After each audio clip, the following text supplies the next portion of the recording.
Have you ever caught yourself believing that love has to hurt to be real? Maybe someone told you that love requires sacrifice, that enduring pain proves commitment, that putting up with the unbearable is a sign of strength. But what if I told you that this mindset isn't love? It's emotional dependence. In this video, we're going to walk deep into the territory where many get lost, relationships that feed wounds instead of healing them. I promise that if you stay until the end, you'll see something you may have never realized, that the love that sets you free doesn't feel like a prison, and learning that difference can forever change the way you love and the way you love yourself. When love hurts, loving shouldn't be synonymous with suffering. But many people learn early on that love means resistance. Living together turns into surviving together. The heart gets used to the pressure, the weight, the exhaustion.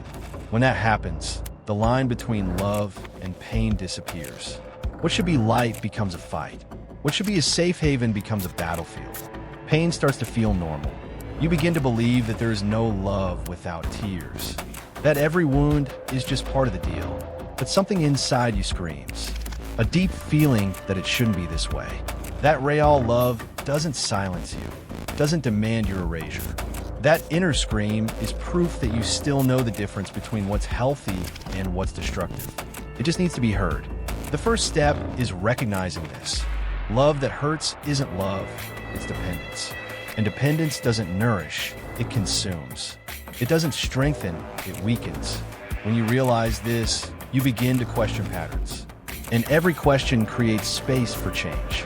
It's not easy to admit that you accepted pain as a form of affection, but it's necessary, because only those who recognize the prison can find a way out. The addiction disguised as love. Emotional dependence feels a lot like addiction. You feel like you can't live without the other person, even if they hurt you. Every message, every gesture, every crumb of affection acts like a dose that soothes you for a moment, but leaves an even deeper emptiness afterward. Your brain gets used to the highs and lows. Your heart goes into withdrawal when attention is missing. It's like waiting for rewards that never fully come, like chasing a shadow. This cycle creates constant anxiety. You never know if you'll be embraced or rejected, and yet you stay, because the fear of losing them is greater than the desire to be free. That's the core of dependence. Pain becomes part of the routine. You start to believe you have no choice, that you won't find anything better. But that's not love. Love doesn't cause withdrawal. Love doesn't create addiction. Love welcomes, soothes, builds. Breaking free from this addiction takes courage. It means looking inward and realizing that the emptiness you're trying to fill in the other person can only be healed inside yourself. The fear of being alone. Much of emotional dependence is born from the fear of loneliness. You convince yourself that being with someone, even in pain, is better than facing the silence. This fear is so strong that you ignore clear signs of destruction. You accept crumbs, accept absence, accept indifference, just to avoid the emptiness of being alone. But the cruelest loneliness isn't physical, it's emotional. Being next to someone and still feeling invisible is the greatest form of abandonment. Recognizing that is liberating, because it shows you that being alone can be healthier than holding on to someone who dims your light. Loneliness is not the enemy. It can be fertile ground for self-discovery. In silence, you find out who you really are. In empty space, you hear your own voice. And that voice begins to say, I deserve more. I deserve peace. Once you understand that, the fear gets smaller, and you begin to make more conscious choices, not out of desperation, but out of self-love. The invisible origins. Emotional dependence almost never starts in adulthood. Its roots are in childhood. If you grew up in a home where affection came with pain, your body learned that love means suffering. If, to get attention, you had to suppress yourself, that model got ingrained. And even without realizing it, you repeat it. Each relationship becomes an attempt to fix what was left unresolved. You seek in your partner the care you lacked, the validation that never came, the hug that was denied. But no one can fill the hole left by years of emotional neglect. That hole can only be healed through awareness and self-compassion. Realizing this is like turning on a light in a dark room. Suddenly, you see it wasn't bad luck, it was repetition. And repetition only ends when you understand its origin. Your origin doesn't define you, but explains you. And once you understand yourself, you begin to choose differently. The cycle of hope. One of the biggest fuels of dependence is hope. You believe that if you just hold on a little longer, the relationship will change. Each gesture of affection becomes proof that it's still worth it. Each promise reignites the flame of expectation. You begin to live for the good moments, even if they are rare, and you ignore the weight of the bad ones. That hope delays decisions. It makes you endure the unbearable. But hope without foundation becomes a prison. Love doesn't need to be projected into the future. True love is felt in the present. When you realize that you live more on memories and fantasies than on reality, you understand that you're not in a relationship. You're in a cycle of waiting. And waiting forever for what doesn't exist is the most subtle way of losing your life. When the body speaks, emotional dependence doesn't affect only the mind. The body feels it too. Insomnia gets worse. The stomach closes. The heart races for no reason. You live on alert, as if something bad could happen at any moment. This constant state of tension wears you down. It's like carrying an invisible weight. You smile, but inside you're exhausted. You adapt, but inside you're lost. The body is wise. It warns you that something is wrong before the mind accepts it. Listening to these signals is essential, because the body doesn't lie. It screams when the soul suffers. And ignoring these signs only deepens the wound. Recognizing that your body is begging for peace is taking the first step toward freedom. It's accepting that love should never cost your health. The silence that destroys. Many remain silent to keep the relationship. They swallow words, hide feelings, suffocate desires. But this silence isn't peace. It's prison. Every time you stop speaking out of fear of losing, you lose a piece of yourself. And little by little, you disappear inside the relationship. This disappearance is invisible but profound.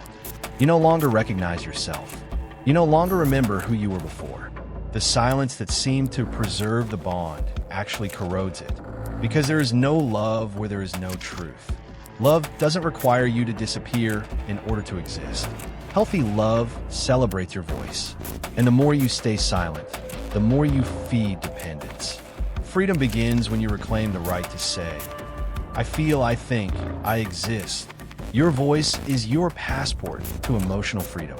The myth of saving love. Many believe that with enough love, they can change the other person. This is one of the most dangerous illusions of dependence. You become the savior, the protector, the therapist. You carry pains that aren't yours, believing it will make you indispensable. But no one changes because someone insists.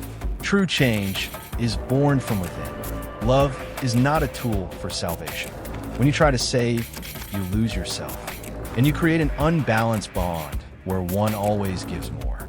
This savior role is a trap that imprisons, because it places your happiness in someone else's hands. And meanwhile, you forget to save yourself. True love doesn't demand daily sacrifice. It invites mutual growth. The illusion of intensity. Many dependent relationships are intense. Jealousy, fights, reconciliations. This cycle of extremes creates the feeling of overwhelming passion.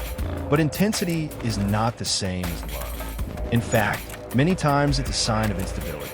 You get used to living between highs and lows. The heart learns to confuse adrenaline with affection. But real love is not a daily earthquake. It can be deep without being chaotic. It can be intense without destroying. When you understand this, you begin to distinguish emotion from destruction.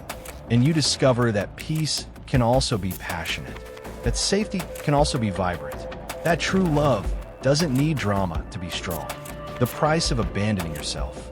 Independence. You erase yourself to keep the bond. You give up dreams, friends, choices. Each concession seems small at first, but together they build a chasm. Until one day you realize you no longer exist. There's only what the other allows you to be. This self-abandonment is painful, because you start to feel that you betrayed yourself.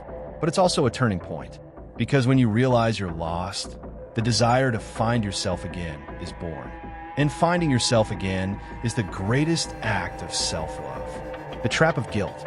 Those who live in emotional dependence carry guilt. Guilt for not being enough.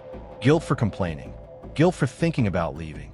This guilt is fueled either by the other person or by old beliefs. It keeps you trapped, believing you deserve the pain. But guilt is a mental prison. It distorts reality. It makes you believe that asking for respect is selfish, that wanting peace is too much. Freeing yourself from guilt means understanding that you have the right to the basics, to be loved without pain, and that any love that demands your dignity is not love, it's prison. The wound of abandonment. Deep down, dependence is a reflection of the fear of being abandoned. This fear is so old it feels bigger than you. It guides choices, defines limits, dictates behaviors. You cling to the other person as if it were a matter of survival. But what you fear isn't the absence of the other. It's the absence of yourself. Until you reconnect with your essence, you will always fear loss. Because you believe that without the other, you don't exist. But you do exist. You are whole. And healing begins when you learn to choose yourself every single day. The courage to say no. Regaining your emotional freedom comes through one simple word: no. Saying no to what hurts. No to what diminishes you. No to what extinguishes your life. This no may tremble. It may hurt, but it is liberating. It marks the line between who you were and who you want to become. Each no is a yes to yourself. A yes to your peace, to your dignity, to your future. Through this practice, you begin to break the cycle of dependence. It's not easy, but it's possible. And each time you say no, the love that hurts loses power. The reunion with yourself. Liberation doesn't happen only when you distance yourself from the other. It happens when you reunite with yourself. This reunion is slow, but transformative. You begin to listen to your own desires. Rediscover hobbies, friendships, forgotten passions. Your heart starts beating for you again. And little by little, life regains its color. This process is reconstruction. You don't go back to who you were before. You become someone new. Someone who learned from pain, but is not defined by it. This reunion is the greatest proof that you no longer need to accept love that hurts. Because you've discovered the strength of loving yourself. The love that sets you free. True love is not a prison. It is freedom. It doesn't trap you. It expands you. It doesn't silence you. It listens. It doesn't erase you. It reveals you. This love exists, but it is only possible when you break free from dependence. When you understand that love without respect is not love. When you realize that loving is not suffering. The love that sets you free doesn't demand your essence. It celebrates who you are. This is the love worth waiting for. And it only comes when you choose yourself first. Because those who learn to love themselves never again accept love with pain. If you've made it this far, congratulations. That means there's a part of you that no longer accepts confusing love with pain, that knows you deserve more, that is ready to break free from emotional dependence. I want to remind you of one thing. You don't need love that diminishes you. True love strengthens, builds, and allows you to be whole. So, if this video resonated with you, subscribe to the channel and turn on notifications. Leave a like because that shows this message needs to reach more people. And watch the other videos appearing on the screen now. They'll help you go even deeper on this journey of healing and emotional freedom. And never forget, love that hurts is not love. It's dependence. And you were born to live something much greater than that.